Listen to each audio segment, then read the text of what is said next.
Bapak Ibu sekalian, apakah suara saya terdengar dengan baik? Terdengar, Mas Hasan. Terdengar, Jelas. Alhamdulillah, terdengar Bapak. Jelas. Bismillah, alhamdulillah, wala haula wala quwwata illa billah. Asyhadu an la ilaha illallah wahdahu la syarikalah. Asyhadu anna Muhammadan abduhu wa rasuluh la nabiyya ba'da. Allahumma shalli wa sallim wa barik ala nabiyyina Muhammadin wa ala alihi wa sahbihi ajma'in. Amma ba'du. Yang kami hormati dan kami muliakan Gus Dik-Dik, sahabat kami semua, Gus Dik-Dik Bayhaqi, kemudian Bapak Krisna, kemudian Pak Moderator tadi, Pak MC, Mbak Liva, Bapak Dr. Muhajir, Bapak Supriyadi, dan Ibu Siva, dan hadirin sekalian yang berbahagia. Saya senang sekali diundang karena menjadi bagian dari aktor atau agensi ideologisasi Pancasila, atau sekurang-kurangnya ideologisasi filsafat Pancasila, hal yang jauh lebih mudah. Jadi begini Bapak Ibu sekalian, kita patut bersyukur karena punya Pancasila ini. Kenapa? Karena Pancasila ini menurut doktrin Islami, sementara ini kan yang kita ketahui, yang kita kenal adalah al-muhafadzah ala qadimi sholih wal ahdu bil jadidil aslah, melestarikan yang baik-baik dari masa lalu dan menyeleksi yang terbaik dari masa kini. Nah, Pancasila ini kiranya berbeda, jauh lebih serius, jauh lebih kontribusinya jauh lebih signifikan dan jauh lebih membawa kita kepada kesempatan-kesempatan untuk membangun peradaban kemanusiaan yang luhur. Karena itu kami berkomitmen memahami Pancasila ini sebagai salah satu bagian dari upaya al-muhafadzah ala qadimil aslah wal ijad bil ajdadi sholihah. Jadi melestarikan, menjaga, memproteksi hal yang terbaik dari masa lalu dan kemudian menciptakan yang terbaik di masa kini dalam rangka menyelesaikan berbagai masalah kekinian dan kedisinian dan menyongsong masa depan yang jauh lebih baik. Jadi falsafahnya jelas Pancasila itu. Al-muhafadzah ala qadimil aslah wal ijad bil ajdadi sholihah. Nah, ini khas Muhammadiyah. Bapak Ibu sekalian, saya memulai untuk membincang Darul Ahdi wa Syahadah dari persoalan berbangsa dan bernegara. Menurut seorang profesor ahli hukum internasional, Pierre Arzong dari Universitas Leuven di Belgia, menyatakan bahwa ada 3 ciri khas untuk menentukan suatu negara. Yang pertama adalah rakyat, yang kedua tanah atau teritori, yang ketiga adalah pemerintahan yang efektif. Bapak Ibu sekalian, nah ketiganya ini penting untuk menjamin adanya kedaulatan. Dalam bahasa agama disebut hakimiyah. Nah, berdaulat itu maknanya adalah tanpa intervensi. Tidak boleh diganggu oleh pihak lain. Tidak boleh ada campur tangan pihak lain. Tidak ada pihak lain yang mengurusi terlebih secara membabi buta suatu negara. Karena itu sifatnya mesti otonom. Bapak Ibu sekalian, hukum internasional modern itu dipercaya oleh para sarjana mulai ada kira-kira pada tahun 1648 seiring dengan adanya The Peace Treaty of Westphalia, perjanjian damai Westphalia yang ada di Münster dan Augsburg. Nah, perjanjian ini mengakhiri perang antara kerajaan Katolik di Spanyol dan kerajaan Belanda, kerajaan Protestan di Belanda. Perang kurang lebih selama 30 tahun diselesaikan oleh the Peace Treaty of Westphalia ini. Tapi hal yang paling penting adalah bahwa perjanjian damai itu menghasilkan suatu paham, suatu prinsip yang begitu fundamental dalam hukum internasional yang dikenal dengan istilah the equal sovereignty, kedaulatan yang setara. Karena itu, Bapak Ibu sekalian, dalam konteks negara bangsa, di mana Indonesia adalah negara yang berdiri sendiri, berdikari, maka kedaulatan menjadi hal yang sangat penting. Nah, Bapak Ibu sekalian, kedaulatan itu harus otonom. Artinya apa? Artinya sebagai Muslim menanggung amanah dari Allah sebagai pemelihara bumi, Khalifatullah bil ardi, atau secara spesifik bil ardina Indonesia. Jadi bukan khilafah atau kesultanan model Turki Utsmani atau Safawi Persia, karena itu sudah diselesaikan. Jadi bentuk-bentuk kerajaan yang merongrong kerajaan-kerajaan lainnya atau negeri-negeri lainnya sudah dihapus dengan perjanjian Westphalia ini. Perjanjian yang sangat modern. Karena itu equal sovereignty sekali lagi harus kita garis bawahi di sini sebagai suatu prinsip, doktrin, konsep yang begitu penting. Bapak Ibu sekalian, sebenarnya kenapa equal sovereignty ini perlu dijunjung, bahkan dilindungi oleh hukum internasional, hukum yang berlaku secara global. Pertama, kalau intervensi terjadi, maka ketegangan, tensi pasti terjadi. Ketegangan dan tensi bisa berbuah konflik, dan konflik yang sudah meledak akan menghasilkan perang.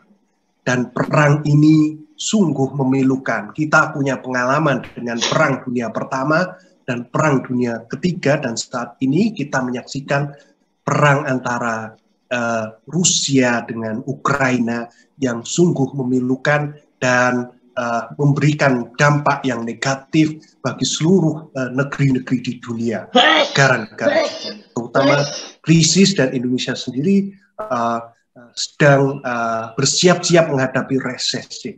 Bapak Ibu sekalian, karena itulah untuk memastikan bahwa negara dan bangsa kita terjaga, ya intervensi bisa datang dari mana saja, bisa dari luar juga bisa dari dalam. Karena itu maka kita harus punya ideologi. Inilah benteng pertahanan utama bangsa dan negara. Nah, Indonesia punya ideologi negara yang kita kenal sebagai Pancasila. Bapak Ibu sekalian, kalau tantangan itu datang dari luar, itu tampak. Kalau ada suatu negara mengganggu Indonesia, tampak. Kalau ada gerakan subversif, sebagaimana gerakan Papua Merdeka misalnya, itu tampak. Musuhnya jelas. Tetapi kalau ada perkembangan ideologi-ideologi lain yang mencoba menantang Pancasila, nah ini suatu hal yang begitu krusial untuk diperhatikan. Nah, Bapak Ibu sekalian, saya ingin tunjukkan satu tantangan yang aktual yang di masa kini menjadi suatu hal yang penting untuk diperhatikan secara serius. Menurut kelompok garis keras liners, sistem politik dan pemerintahan Indonesia dianggap tidak Islami.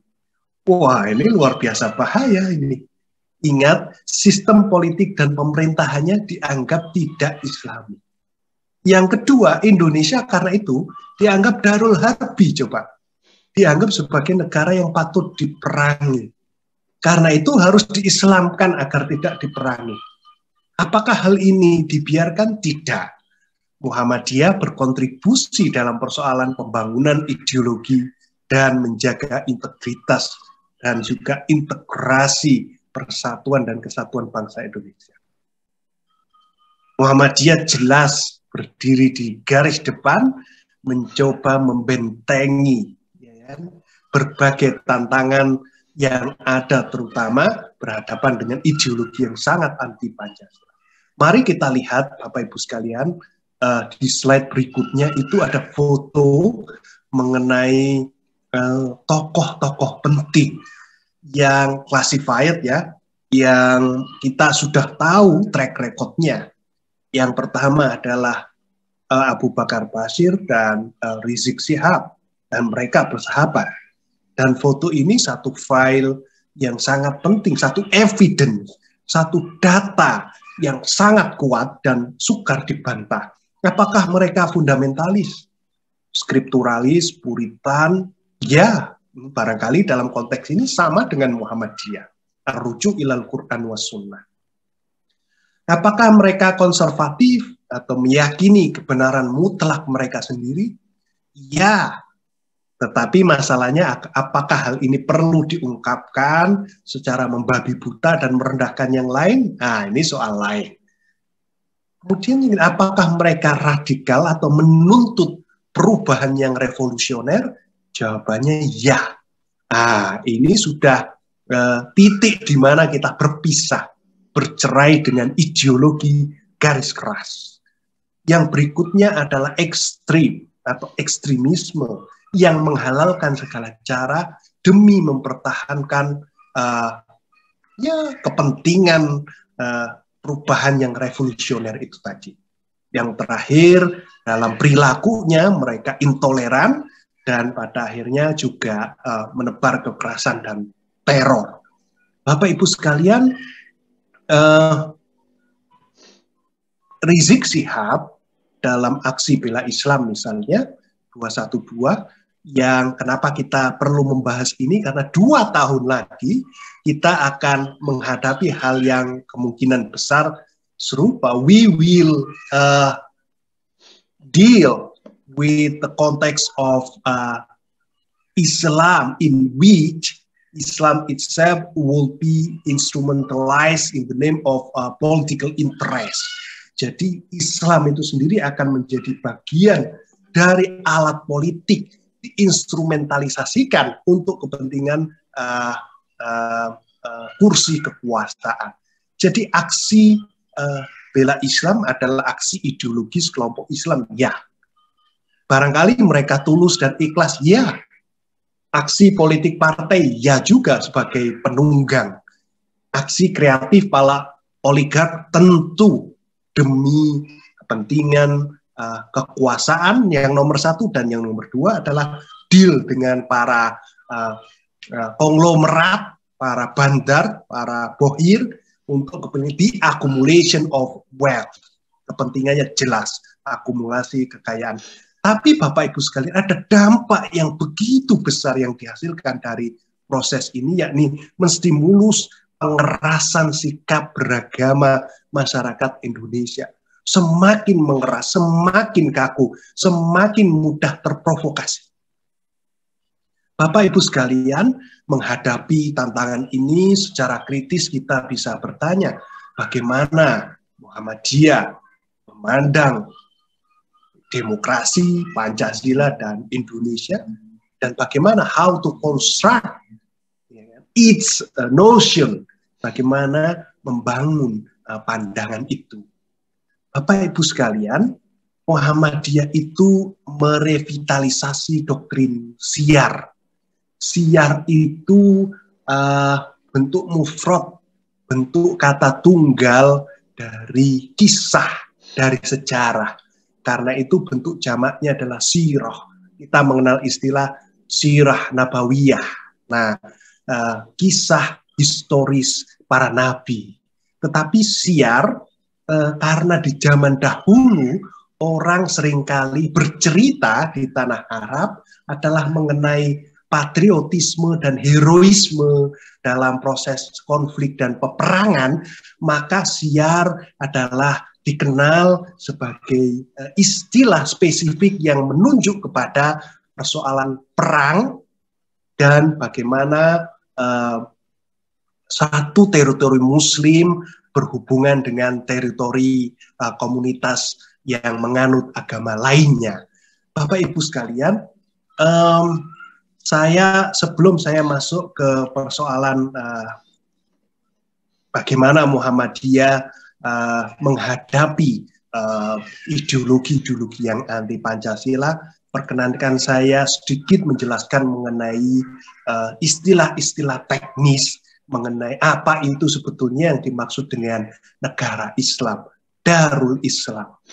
Saya bacakan, wa hunaka mayyarifu darul islamin bil biladil lati yaglibu 'alaiha zuhuru syara'i'il islami wa yahkumu fiha al-muslimuna bihukmil islami wa ta'alimi wa in kana ghalib sukan tilkal biladi ghaira muslimin.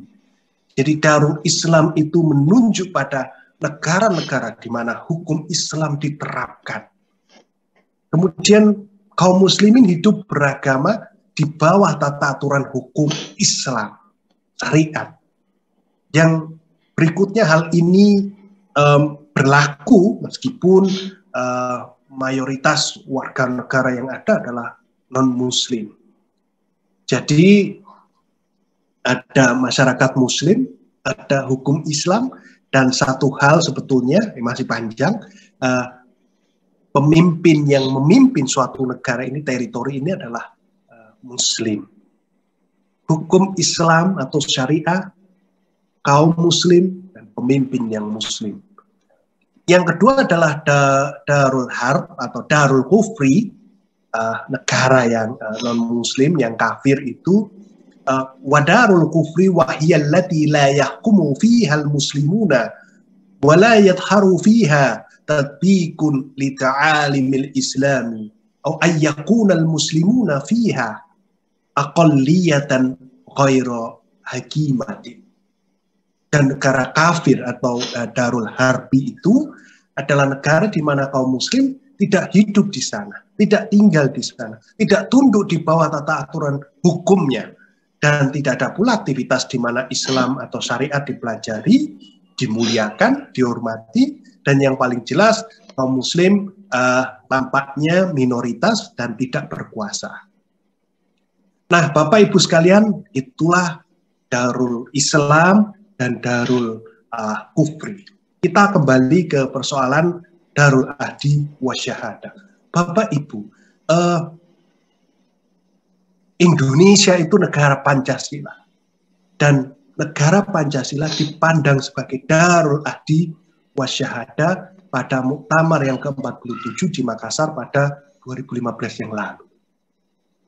Darul Ahdi itu artinya adalah negara konsensus, negara hasil musyawarah, negara kesepakatan, negara ijma dari seluruh anak bangsa tanpa memandang agamanya apa, sukunya apa, bahasanya apa, etnisitasnya apa, warna kulitnya apa.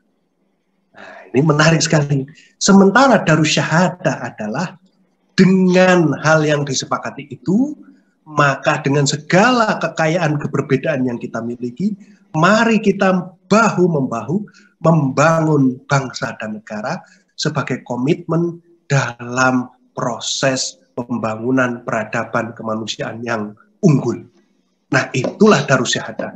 Dengan segala upaya, jerih payah, dan kontribusi yang kita berikan untuk bangsa dan negara ini, kelak suatu saat kita akan menjadi syuhada ala nas, ya kan, saksi bagi para manusia bahwa kita telah melakukan sesuatu, doing the best thing, jadi melakukan sesuatu yang terbaik untuk negeri ini.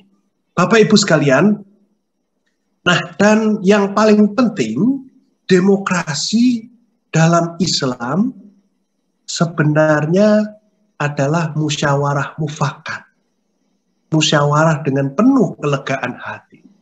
Dan Pancasila itu sendiri merupakan sistem dan ideologi yang Islami. Jadi ada dua nilai penting.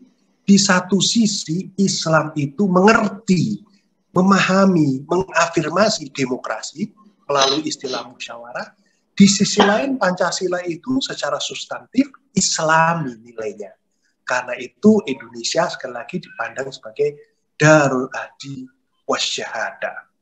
Nah, masalahnya adalah bagaimana cara mengkonstruksi ini. Pertama, Muhammadiyah berijtihad secara kolektif, melibatkan para ahli hukum Islam, para ahli filsafat, para ahli sosiologi, para ahli dan lain sebagainya dan seterusnya. Di samping secara kolektif juga interdisipliner, saling menyumbang satu sama lain sesuai dengan keahliannya masing-masing. Lalu mengupayakan teologisasi demokrasi. Sebenarnya demokrasi itu sendiri tidak perlu teologi, tidak perlu diteologikan.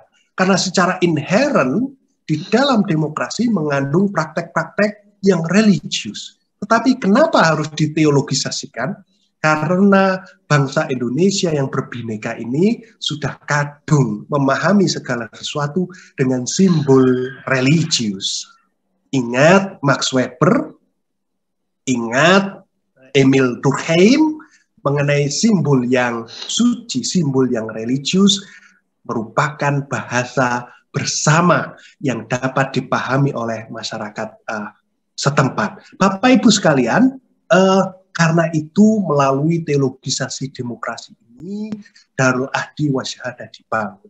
Karena itu pula secara sangat detail Muhammadiyah mengangkat kembali doktrin mengenai syiar, mengenai hukum perang dan hubungan internasional tahun 800 di Baghdad sana, karena masih relevan untuk digunakan memahami satu konsep bernegara di abad ke-21. Bapak Ibu sekalian, saya ingin memperkenalkan apa itu Darul Ahdi dalam Hazanah Klasik. Darul Ahdi watu sama Darul Muwada'ah, Wadarul Suhli, Wadarul Sulhi, Wadarul Mu'ahadah, Wahiyya ayyakidal imamu ma'ahlil harbi, ahdan bil musolahati idruku bimujibil kitala, muddatan bi'iwadin au bi ghairi iwadin, fatakunu tilka darul ahdi. Nah, jadi para pemimpin di antara negara-negara yang bertikai membuat satu perjanjian untuk melakukan gencatan senjata, berhenti berperang dalam jangka waktu tertentu, baik itu dengan atau tanpa kompensasi atau ganti rugi tertentu, maka negara itu disebut dengan negara perjanjian Darul Ahdi. Bapak Ibu sekalian, ini penting sekali doktrin ini. Kemudian yang berikutnya adalah mengupayakan objektifikasi dan substansialisasi doktrin Islam untuk memperkuat makna demokrasi. Maksudnya apa? Baik Bapak Ibu sekalian, saya akan jelaskan dengan bahasa yang mudah. Ketuhanan yang Maha Esa, kita bisa mengenal dengan mudah melalui ayat ini. Qul huwallahu ahad. Katakanlah bahwa Allah itu Maha Esa. Ya kan? Kemanusiaan yang adil dan beradab, Al-Ma'un. Kemudian persatuan Indonesia. Wa'tasimu bihablillahi jami'an wala tafarraqu. Yang keempat, kerakyatan yang dipimpin oleh hikmat kebijaksanaan dalam permusyawaratan perwakilan, syuro, demokrasi. Keadilan sosial bagi seluruh rakyat Indonesia, al-adalah.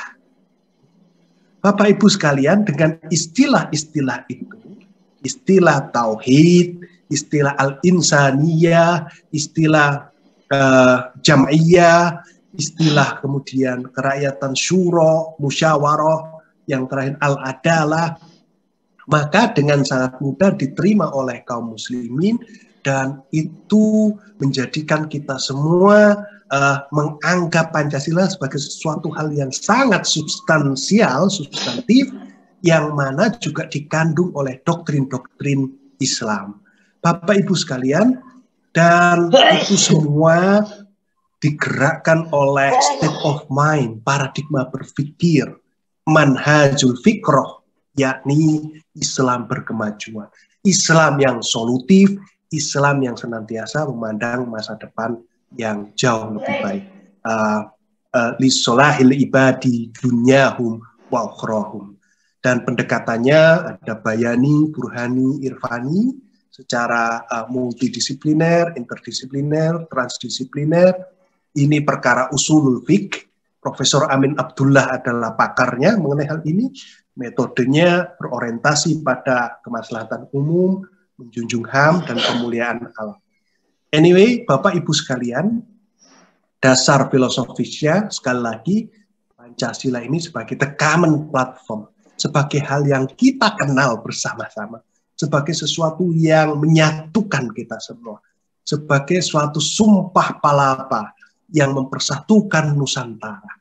Karena itu dalam bahasa agama disebut al-muhafadzah ala qadimil asla wal ijad bil ajdadis sholihah. Memelihara yang terbaik dari masa lalu dan menciptakan yang terbaik pula di masa kini demi kehidupan yang lebih baik di masa yang akan datang.